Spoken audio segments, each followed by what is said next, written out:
أعوذ بالله السميع العليم من الشيطان الرجيم. بسم الله الرحمن الرحيم. السلام عليكم ورحمة الله وبركاته. وعليكم السلام ورحمة الله. الحمد لله رب العالمين، نحمده ونستعينه ونستغفره ونعوذ بالله من شرورنا ومن سيئات أعمالنا. من يهده الله فلا مضل له ومن يضلل فلا هادي له. أشهد أن لا إله إلا الله وحده لا شريك له وأشهد أن محمدا عبده ورسوله. رب اشرح لي صدري ويسر لي أمري واحلل عقدة من لساني يفقهوا قولي. أما بعد. Yang berusaha berurusi dan ahli jawatan kuasa Masjid Sultan Nazrin, Masjid Mu'azzir Syah, para asatizah, tuan-guru, tuan-tuan dan puan-puan, mudah-mudahan kita sama-sama dirahmati oleh Allah Subhanahu wa taala. Insyaallah malam ini kita sambung pengajian kita yang mana pada bulan lepas kita telah menguraikan daripada surah Al-Baqarah dalam kitab Tafsir Al-Munir, yaitu bulan lepas ayat 256-257 berkenaan dengan surah ayat La ikraha fid din qad tabayyana rusydu minal ghayy, yaitu tidak ada paksaan di dalam beragama. InsyaAllah pada malam ini kita sambung kepada pengajian kita, yaitu ayat 258 dalam surah Al-Baqarah, yaitu kisah Raja Namrus ataupun Raja Namrud. A'udzu billahi minasyaitonir rajim. Alam tara ila alladhi haja Ibrahim fi rabbih an ataahu Allahu al-mulka idh qala Ibrahim rabbi alladhi yuhyi wa yumiit qala ana uhyi wa umiit qala Ibrahim fa inna Allaha ya'ti bish-shamsi min al-mashriq fa'ti biha min al-maghrib fabuhita alladhi kafar wallahu la yahdi al-qawma adh-dhalimin. Sadaqallahu al-azim. Kata Allah Subhanahu wa taala kepada Nabi Muhammad sallallahu alaihi wasallam, tidakkah engkau pelik wahai Muhammad memikirkan tentang orang-orang yang berhujah membantah Nabi Ibrahim dengan sombongnya mengenai Allah Ta'ala, kerana Allah memberikan orang itu kuasa pemerintahan. Siapa? Namrud. Ketika Nabi Ibrahim AS berkata kepada Raja Namrud, yakni Tuhanku, yakni Allah, ialah yang boleh menghidupkan, yang mematikan. Lalu Namrud menjawab, aku juga boleh menghidupkan dan mematikan. Nabi Ibrahim AS berkata lagi, sesungguhnya Allah menerbitkan matahari daripada timur. Oleh itu wahai Namrud, kalau kamu boleh, terbitkanlah matahari daripada barat. Maka tercenganglah orang-orang kafir ketika itu. Lalu mereka diam membisu. Dan ingatlah Allah tidak akan memberikan petunjuk kepada orang-orang yang zalim. Ayat 258 ini tuan-tuan membincangkan, menguraikan kisah perbualan antara Namrud dan Nabi Ibrahim alaihissalam. Allah Subhanahu wa taala menurunkan ayat dalam surah Al-Baqarah ini menerangkan kepada Nabi Muhammad sallallahu alaihi wasallam, wahai Muhammad, kamu tak pelik ke? Ada satu kisah, yaitu peristiwa Nabi Ibrahim alaihissalam memberikan amaran kepada Namrud berkenaan dengan sesungguhnya, kata Nabi Ibrahim, Allah aku ini, Tuhan aku ini, yakni Allah, mampu menghidupkan orang yang telah mati. Kerana apa? Nak mencabar Namrud, iaitu raja yang memerintah, kerana dia mengaku mampu untuk mematikan dan menghidupkan seseorang. Lalu Namrud juga mencabar Nabi Ibrahim alaihissalam dengan mengatakan, aku juga mampu untuk menghidup dan mematikan seseorang. Lalu Nabi Ibrahim AS mengatakan bahawa kalau begitu Allah aku, yakni Allah, Tuhan aku, telah menerbitkan matahari daripada timur. Kalau kamu boleh buat begitu wahai Namrud, kamu terbitkanlah matahari daripada barat.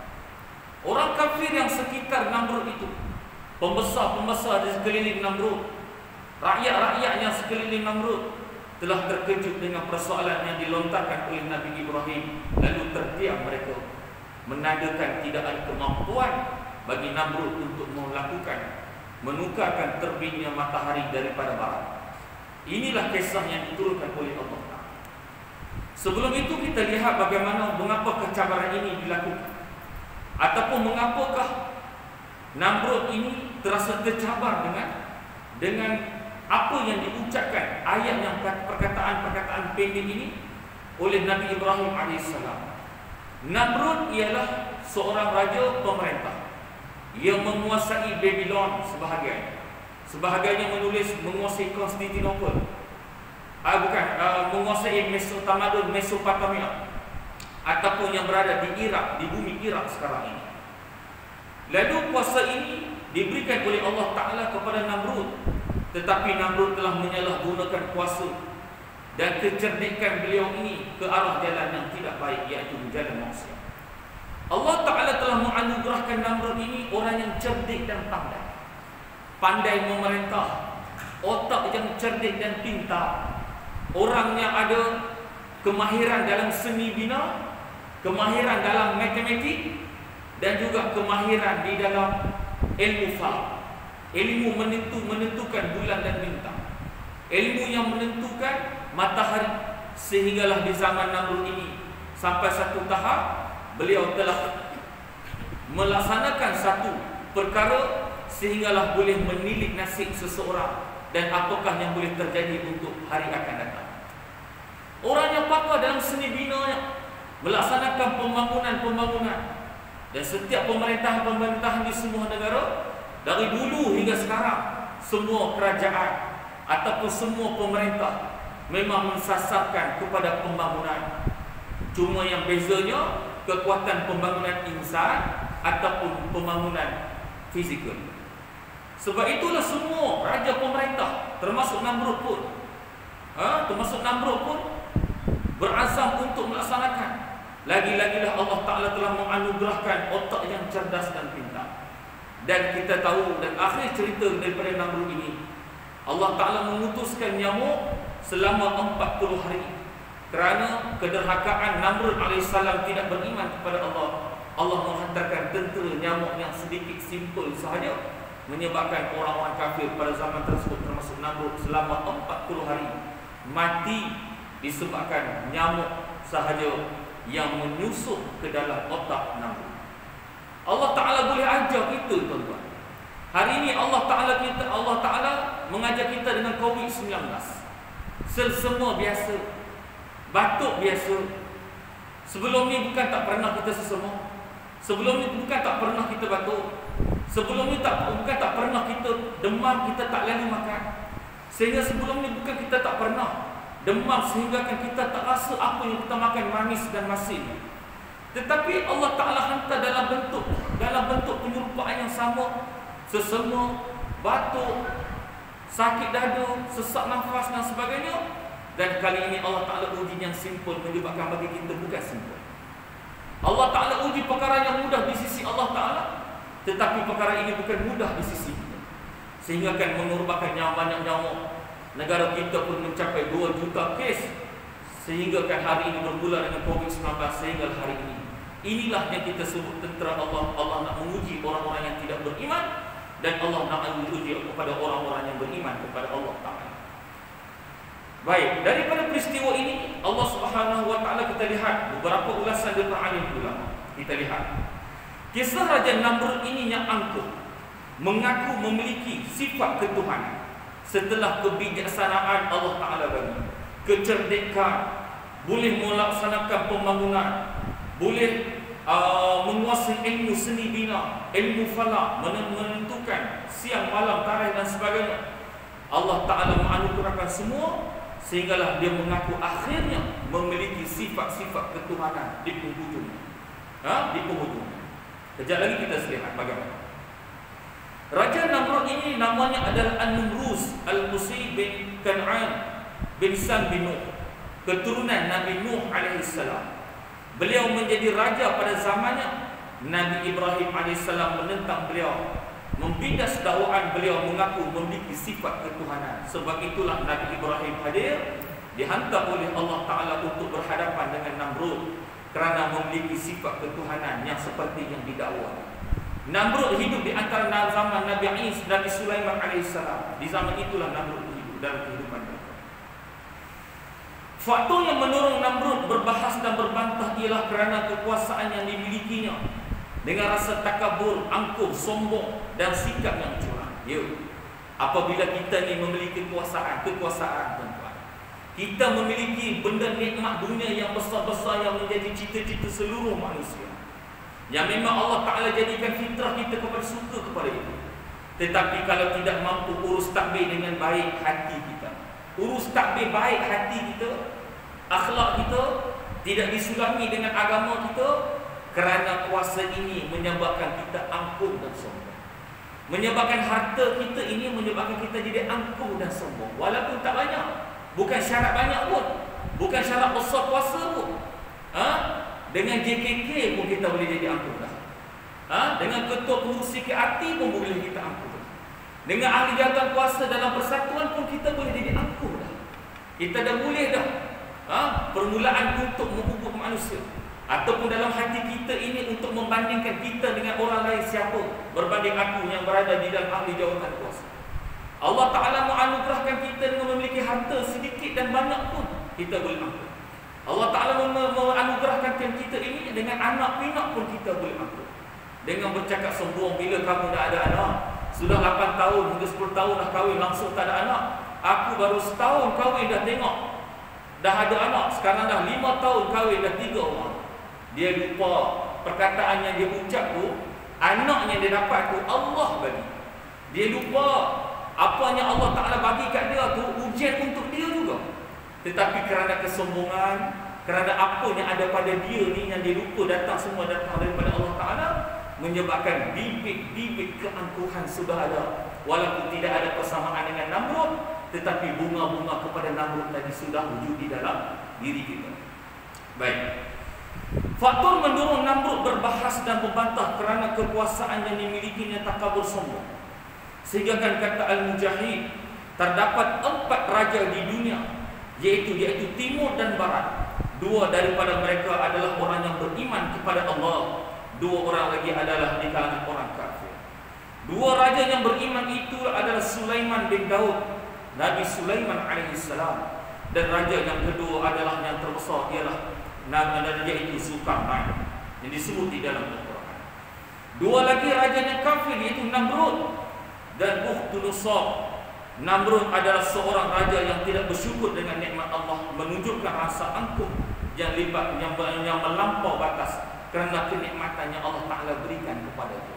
Yang kita sebut tadi, iaitu keangkuhan yang disebabkan kebijaksanaan dan kecerdikan. Kerana otaknya merasa cerdik dan hebat inilah Allah Ta'ala hantar untuk cucuk nyamuk.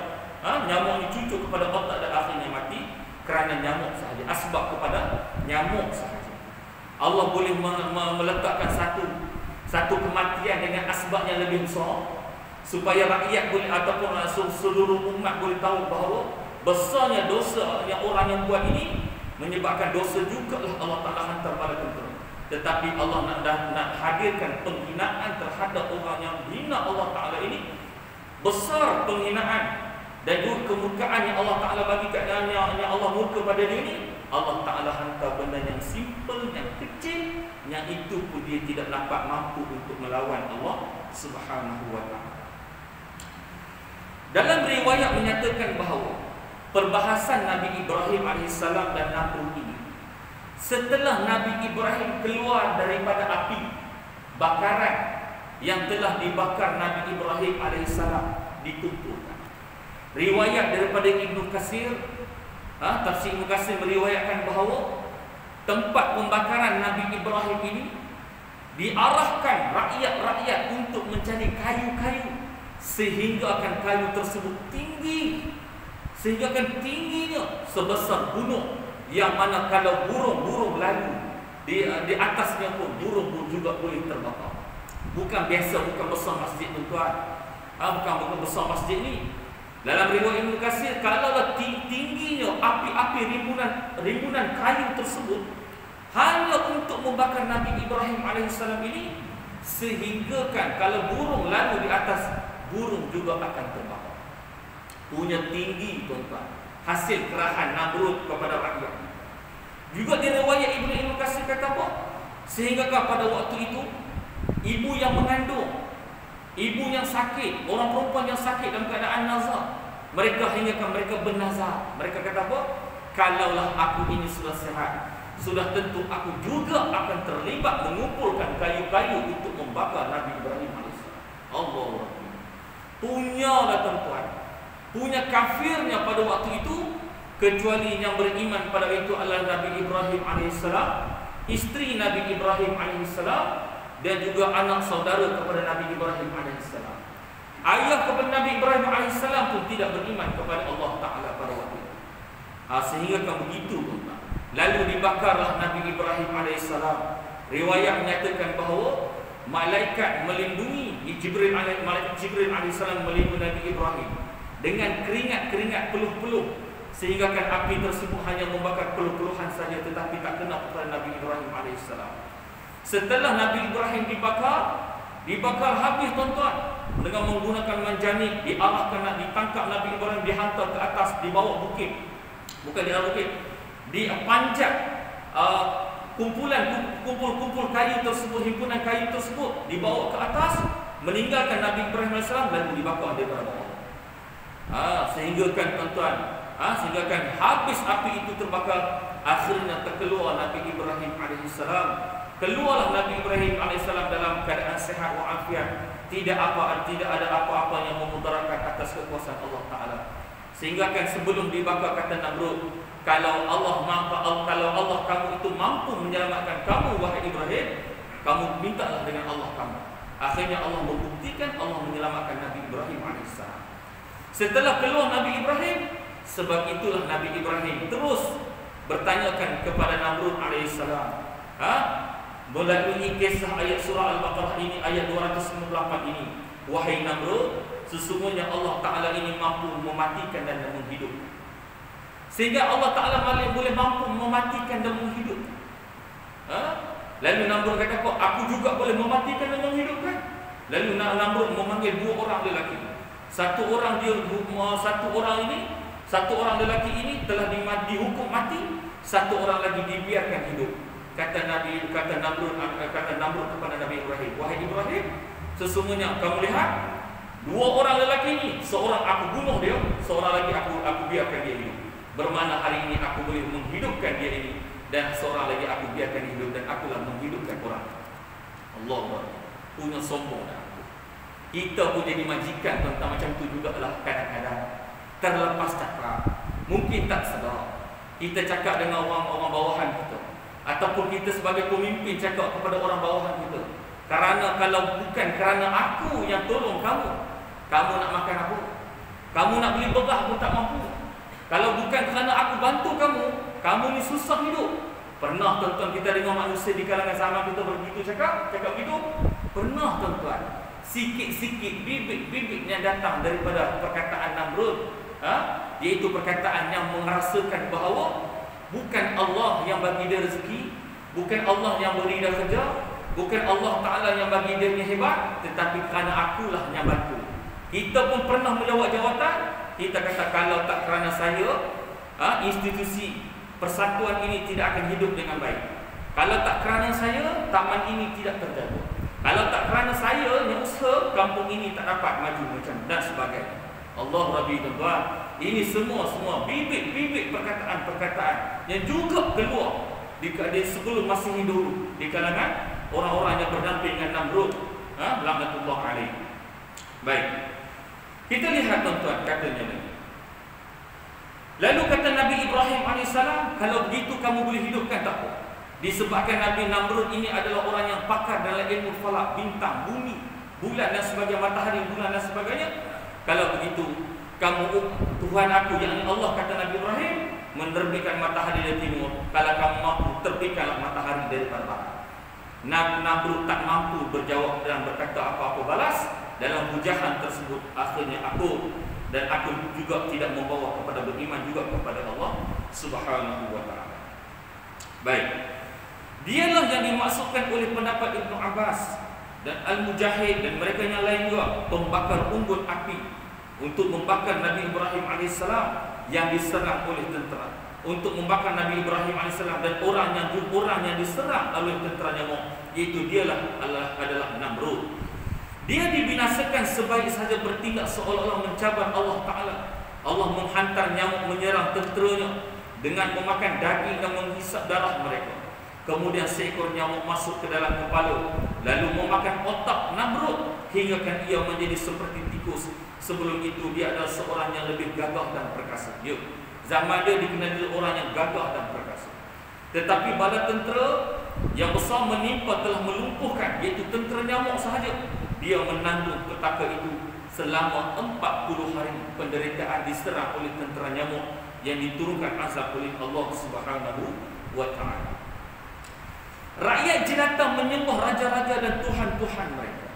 Bukan kata Namrud sahaja, tuan-tuan. Sehingga kan dalam 300-200 tahun yang lepas, kalau kita belajar sejarah di bumi-bumi, termasuk di Asia Tenggara sekalipun, mereka menjadikan raja-raja sebagai tuhan mereka. Raja tersebut ingin menjadikan Nabi Ibrahim meninggalkan agamanya yang baru bercanggah dengan agama kaumnya. Dia juga meminta supaya baginda menyembahnya dan menyembah tuhan-tuhan. Islam datang ke tanah Melayu. Islam datang ke tanah Melayu, pendakwah pergi kepada raja-raja, raja-raja beriman kepada Allah. Bila raja beriman kepada Allah, disuruh kepada rakyat, rakyat juga beriman kepada Allah. Syukur alhamdulillah di bumi Malaysia ini, tuan-tuan, dari dulu sejarahnya, keimanan telah sehinggakan raja-raja ini menjadi alim, menjadi ketua agama, orang yang mahir dalam agama, dan ada sebahagian mereka boleh mengeluarkan fatwa. Kisah mengenai perdebatan yang berlaku adalah seperti berikut. Nabi Ibrahim AS memecahkan patung-patung yang disembah selain daripada Allah, membuktikan kedangkalan akal penyembahnya. Namrud bertanya kepada Tuhan baginda yang disembah. Baginda menjawab, Tuhan aku adalah menghidupkan dan mematikan. Dialah yang mengadakan segala kematian. Kemudian raja melampaui batas, merupakan orang yang pertama menunjukkan keangkuhannya, berkata, Namrud kata, akulah yang menghidupkan sebahagian manusia dan membebaskan orang yang dikenakan hukuman mati. Aku juga mematikan semua apa yang aku nak. Juga manusia yang lain membunuh mereka dan menjatuhkan hukuman bunuh ke atas mereka. Inilah detik pertama kejatuhan Namrud. Kerana selepas bakalnya Nabi Ibrahim AS, ada perbahasan dengan Nabi Ibrahim AS. Setelah itulah tak dapat terima juga Namrud tak dapat terima juga seruan Nabi Ibrahim. Lalu Allah Ta'ala menghantarkan nyamuk sebagai tenteranya. Penyiasaan, sudah ada perdebatan sebelum dibakar. Tak terima dengan hujah Nabi Ibrahim, bakar Nabi Ibrahim, nak mematikan Nabi Ibrahim. Allah selamatkan, keluar daripada api, hujah lagi kepada Nabi Ibrahim dengan Namrud. Tak terima lagi, Allah hantar nyamuk sebagai azab. Nabi Ibrahim, kenyataan Nabi Ibrahim ialah mengadakan kehidupan dan menjadikan selepasnya tiada, iaitu kehidupan yang sedia ada pula merangkumi semua benda hidup termasuk tumbuhan, haiwan dan selainnya. Nabi Ibrahim kata apa dalam uraian ulama ini? Bahawa bukan sahaja kata kehidupan kepada manusia, tetapi mampu menumbuhkan, Allah Ta'ala mampu menumbuhkan tumbuhan dan menghidupkan haiwan dan selainnya. Adakah kamu mampu, wahai? Tak mampu. Tatkala Nabi Ibrahim AS mendapati raja yang tawur itu, yang kafir itu, tidak, itu terkeliru dan tidak mengerti maksud sebenar. Menghidupkan, mematikan, baginda menggunakan hujah lain pula dengan menyeru tiada siapa pun berpeluang menunjukkan keangkuhan yang terkeliru. Baginda menyatakan, Tuhan aku menghidupkan dan mematikan dengan kekuasaan kemahuannya. Lalu mencabar tentang matahari yang timur, hendaklah timbulkan matahari daripada barat yang saya sebutkan sebelum ini. Itu hujah yang terakhir yang dilafazkan oleh Nabi Ibrahim supaya Namrud ini sedar berkenaan dengan apa yang telah dilafazkan. As-Su'ni menyatakan bahawa perdebatan tersebut berlaku antara Ibrahim dan Namrud. Setelah keluar daripada unggun api, baginda tidak bersemuka dengan raja malaikat pada hari tersebut. Itulah hari yang terakhir. Lantas baginda terus berdebat. Kejadian tersebut merupakan satu pertolongan daripada Allah Ta'ala. Sebab itu tuan-tuan, kena jaga. Pedoman yang kita boleh ambil daripada kisah Nabi Ibrahim dan Namrud ini. Yang pertamanya, boleh berhujah dalam untuk menegakkan kebenaran. Agama ini tidak melarang hujah. Mananya boleh berhujah dan berdebat untuk menegakkan kebenaran, bukan hujah untuk memenangkan. Bukan menang hujah kerana pandai bercakap, bukan kerana hujah kerana kita ada kekuasaan. Sebab orang takut nak berhujah kita sebab kita ni ada kekuasaan. Ataupun orang kalah hujah dengan kita ni kerana kita ni pandai belik, kerana pandai bercakap, kerana sedapnya suara ketika bercakap menyebabkan orang lihat bahawa kerana bercakap itulah menyebabkan dia boleh menang. Dan sebahagian dalam Islam boleh diharuskan untuk berdebatan, berlaku perdebatan dan berhujah untuk menegakkan keadilan, sehingga keadilan boleh ditegakkan. Zaman Nabi SAW juga antara peristiwa Saqifah, peristiwa As-Saqifah juga, iaitu juga dengan perdebatan Nabi bersama Ahlul Kitab juga berlaku dan bermakna menunjukkan bahawa agama ini mengharuskan untuk berhujah semata-mata untuk menzahirkan kebenaran Islam itu sendiri. Dan yang kedua, pedoman yang perlu kita ambil daripada kisah ini iaitu tentang kekuasaan yang kita miliki. Kita semua hari ini ada kekuasaan masing-masing mengikut peringkat. Paling rendah tuan-tuan, menguasai diri sendiri. Yang kedua, kita ada keluarga, kita suami. Kita ada kekuasaan dalam sebagai suami. Gunakan kekuasaan tersebut bukan untuk penindasan dan kezaliman, sehingga kita kena ambil manfaat ataupun ibrah ataupun pengajaran daripada kisah-kisah dengan kekuasaan ini. Jangan sampai kita menjadi maksiat. Sebab itulah tuan-tuan ancaman-ancaman bagi mereka yang boleh memerintah, bagi mereka yang ada kekuasaan. Kadang-kadang Nabi SAW mengancam mereka sebelah kaki sudah berada di dalam neraka. Tetapi kalau kekuasaan itu dimanfaatkan dengan cara yang baik, menuruti saluran agama, alhamdulillah, antaranya disebutkan antaranya pemerintah ataupun raja yang mustajab doanya, iaitu pemerintah ataupun raja yang ada keadilan pada dirinya, sehingga doanya adalah dimakbulkan oleh Allah Subhanahu wa taala. Baik, kita masuk kepada ayat 259, iaitu kisah Uzair dan Kaldai. Kisah Uzair bin Kaldai. Siapakah Uzair? Uzair sebahagian ulama mengatakan ada seorang nabi dan ada sebahagian mengatakan bukan seorang nabi. Wallahu a'lam. Tetapi itulah yang disebutkan di dalam Al-Quran. Diceritakan bagaimana Uzair ini telah ditidurkan oleh Allah ataupun dimatikan oleh Allah Ta'ala dalam tempoh 100 tahun. Apabila Uzair ini telah sedar, malaikat tanya pada dia, "Wahai Uzair, kamu ni dah berapa lama dah duduk di tempat yang sama ni?" Dia kata, "Aku tertidur baru setengah hari ataupun sehari." Padahal dia sudah ditidurkan oleh Allah 100 tahun bersama kedai, sehingga kedainya tinggal tulang belulang saja. Lalu disaksikan oleh Uzair, kedai tersebutnya tulang belulang dicantumkan oleh Allah dan dihidupkan oleh Allah SWT. Baik, kita tengok kisah. Bagi jawapan dulu, baru bagi persoalan, baru berai. Macam filem, kan? Macam drama. Drama dulu je kita kena tunggu jawapan last sekali apa? Tak tahu. Kan? Kena tunggu juga. Nampak macam atau menarik tak menarik. Kalau tak menarik, memang tidur tu rasa boleh. Kalau tak payah tengok tak tahu. Tapi yang terkini orang buat terkini macam mana? Dia bagi keputusan. Dulu barulah flashback apa sebenarnya yang berlaku sehingga terjadinya peristiwa. Sama ya. Kita tunggu A'udzubillahi minasyaitonirrajim 259. Sambungnya 259. A'udzubillahi minasyaitonirrajim. Aw kalladzi marra 'ala qaryatin wa hiya khawiyatun 'ala 'urushiha. Qala anna yuhyi hadhihi Allahu ba'da mautiha. Fa amatahu Allahu 100 'amin thumma ba'athahu. Qala kam labithta? Qala labistu yawman aw ba'da yawm. Qala bal labithta 100 'amin fanzur ila ta'amika wa sharabika lam yatasanna. وانظر إلى حمارك ولنجعلك آية للناس وانظر إلى العظام كيف ننشزها ثم نكسوها لحما فلما تبين له قال أعلم أن الله على كل شيء قدير. صدق الله العظيم. Kisah Uzair dan Kaldai.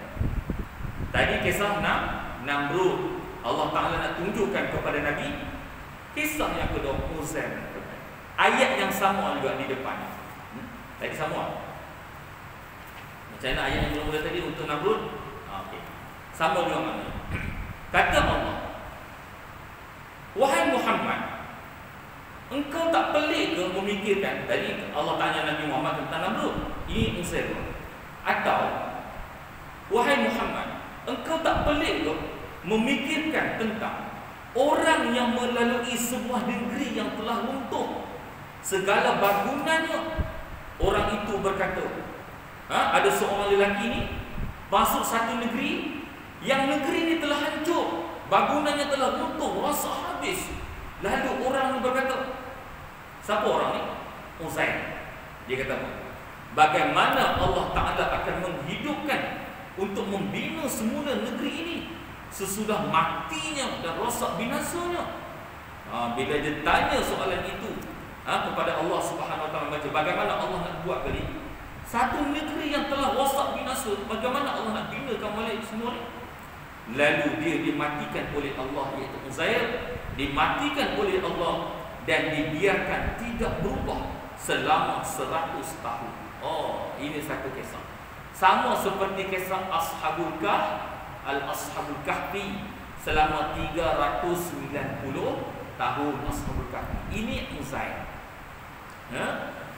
Lalu Allah Ta'ala matikan tidak berubah selama 100 tahun. Kemudian Allah menghidupkan semula. Lalu bertanyakan kepada dia. Siapa tanya? Melalui malaikat Jibril AS. Tanya, wahai Uzair, berapa lama dah kamu tinggal di sini? Allah hidup. Tadi Allah matikan, lalu Allah hidupkan semua. Wahai Uzair, berapa lama dah kamu duduk kat sini? Kamu menetap kat sini dah berapa lama? Lalu Uzair ini menjawab, aku telah tinggal di sini sehari ataupun dah setengah hari. Kan? Macam kita pun bangun tidur. Isteri tanya, aku tidur lepas asar. Kan? Bangun. Abang bangun. Allah kacau lah, baru nak tidur. Baru apa? Daripada pukul 4 tadi dah, asar pun belum sampai 6.30 dah. Bangun pagi. Ada kawan abang kau dah nak ngopi begini. Pagi apa bang? Maghrib dah. Mamun. Gila, al-majnun, gila sebentar. Kan? Gila sebentar. Kita pun macam tu. Kita rasa ada satu malam tidur, ya Allah, lama sangat tuan-tuan. Lama. Sehingga kan kita bangun 4 pagi. Orang kata, kenapa bangun sangat? Rasa macam dah lama tidur. Allah bagi rahmat tuan-tuan. Tidur yang berkualiti. Sehingga kan diberkati tidur tersebut, kita rasa lama sangat tidur.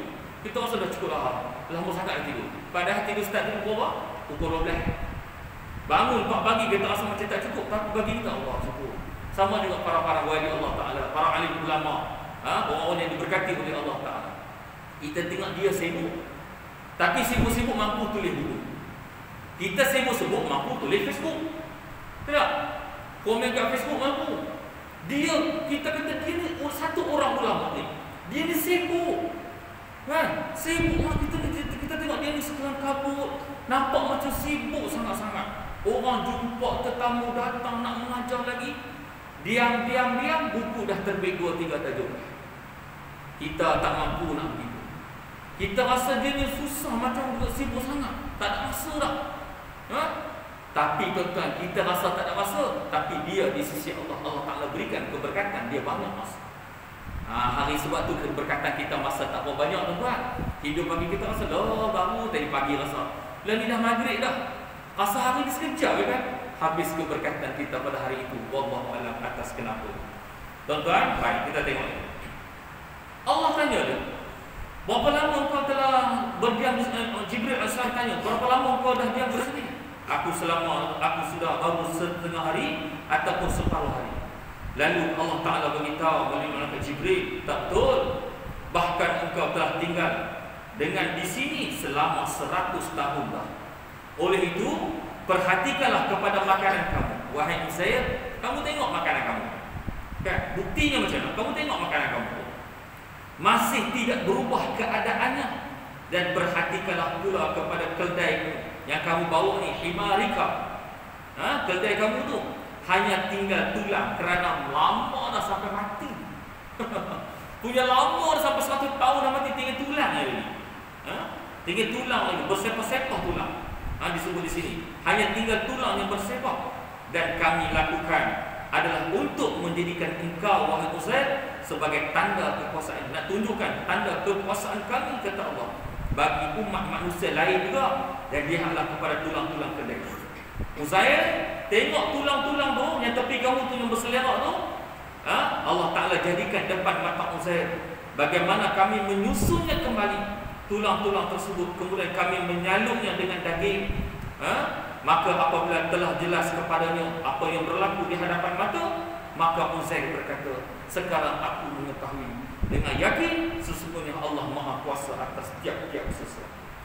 Sebab dia tadi bertanyakan bagaimana Allah boleh menghidupkan satu tempat yang telah hancur luluh, bagaimana Allah Ta'ala boleh menghidupkan.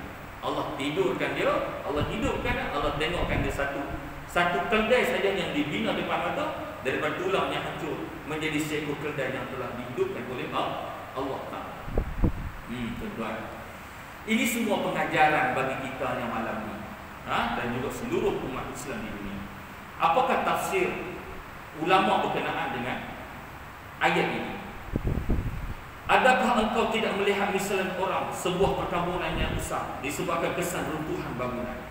Maksudnya, adakah kita lihat, kamu lihat? Adakah anda tidak lihat misalan orang yang berhujah mengenai kekuasaan Allah Ta'ala? Kamu tak tengok ke? Ada sebahagian orang yang berhujah. Menurut pendapat yang dikatakan tempat yang dilalui itu adalah Baitul Maqdis. Kalau kata, sebagai ulama kata, manakah tempatnya Uzair itu, Nabi Uzair tengok itu, tempat yang hancur itu, tempat itu adalah Baitul Maqdis. Sebab itu Baitul Maqdis ni bukan sahaja bermula di zaman Nabi SAW keberkatannya, tetapi ada sejarahnya di zaman Nabi Uzair yang hidup di zaman Nabi Sulaiman AS pun sudah ada sejarahnya. Manakala orang yang melintasi itu ialah Uzair bin Syirkihan. Ini adalah pandangan yang paling tepat dan masyhur, yang paling beliau, yang paling masyhur. Terdapat pandangan yang lain mengatakan bahawa tempat itu adalah Darul Harqal, suatu tempat di pesisir Al-Dajjal. Sikit tuan-tuan. Nama orang yang melintasi itu adalah, ada pendapat selain daripada Uzair, bukan Uzair, tetapi nama orang itu adalah Armia daripada keturunan Nabi Harun AS. Ada mengatakan orang itu adalah Nabi Khidir AS, dan ada yang mengatakan adalah Hazqil bin War, dan Al-Mujahid kata orang itu adalah seorang lelaki di kalangan Bani Israel. Allah Ta'ala telah mematikan dan menghidupkan untuk menunjukkan tanda-tanda kekuasaan Allah Subhanahu wa Ta'ala. Paling kurang tuan-tuan, walaupun kita tak habis huraian pada malam ini, tetapi saya telah menguraikan berkenaan apakah yang berlaku di dalam ayat 259 ini berkenaan dengan kisah Nabi Uzair yang mempersoalkan Allah Ta'ala, bagaimana Allah boleh menghidupkan satu tempat sehingga boleh Allah Ta'ala bangunkan, Allah matikan dia, Allah tunjukkan kekuasaan dengan di hadapan mata. Kalau tulang belulang yang kecil-kecil itu pun Allah mampu menghidupkan keldai yang telah mati. Apakah ada masalah bagi Allah untuk menghidupkan perkara yang lebih besar? Tidak. Wallahu a'lam. InsyaAllah bulan depan boleh subuh. Tak ada. Tak ada tadi. Bulan depan kesubuhan Nabi Ibrahim di dalam menyelidiki. Wallahu sekali kita maghrib. Oh ya ke? InsyaAllah. Wallahu a'lam. Assalamualaikum warahmatullahi wabarakatuh. Auzubillahi minasyaitonir rajim.